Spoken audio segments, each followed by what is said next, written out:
The old steel chest looked like nothing more than forgotten scrap. Its lid had been welded shut years ago.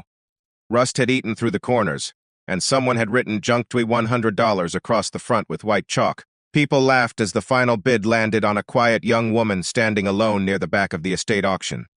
She didn't argue, didn't smile, and didn't explain why she wanted it. She simply handed over the $100 she had been saving for weeks, and arranged to haul the chest home. If you believe in kindness and second chances, please like, comment, share, and subscribe to Kindness Corner. The young woman's name was Maren Holt. At 26, she repaired farm equipment in a small repair shed outside the town of Red Creek. It wasn't glamorous work, but she loved fixing things other people had given up on.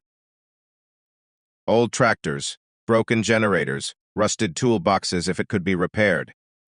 She'd at least try. Business wasn't great, though.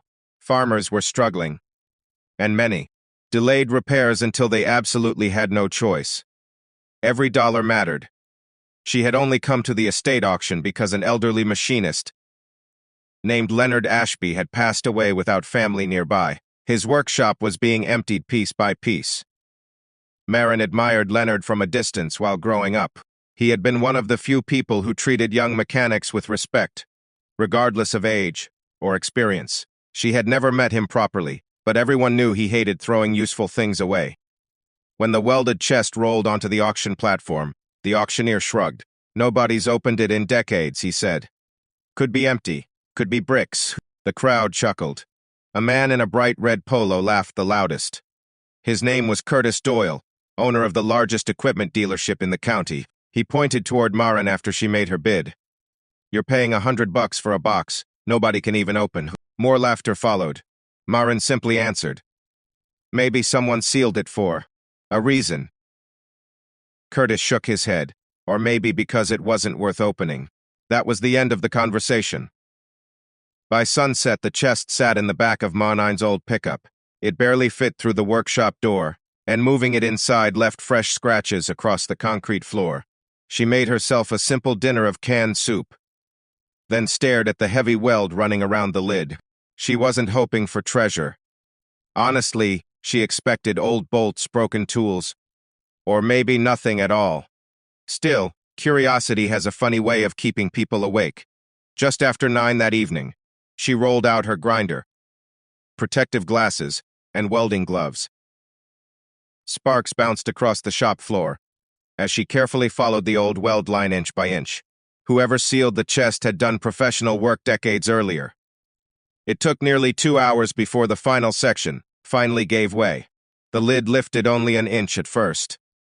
Dust escaped into the cool night air. Inside were dozens of carefully wrapped cloth bundles. Not gold, not stacks of cash, not jewelry. Maren slowly unwrapped the first bundle. It contained handmade precision measuring tools, each engraved with Leonard Ashby's initials. Another bundle held custom metal gauges. Then came notebooks. Hundreds of pages.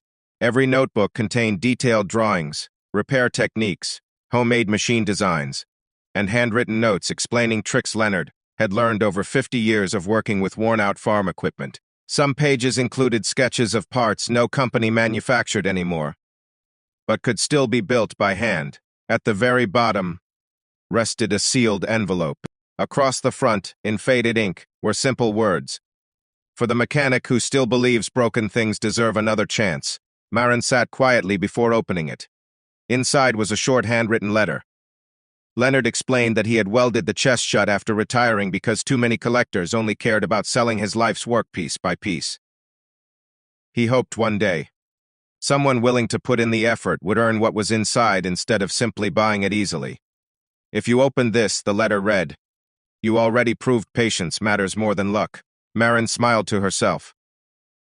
The next morning she returned to the auction office.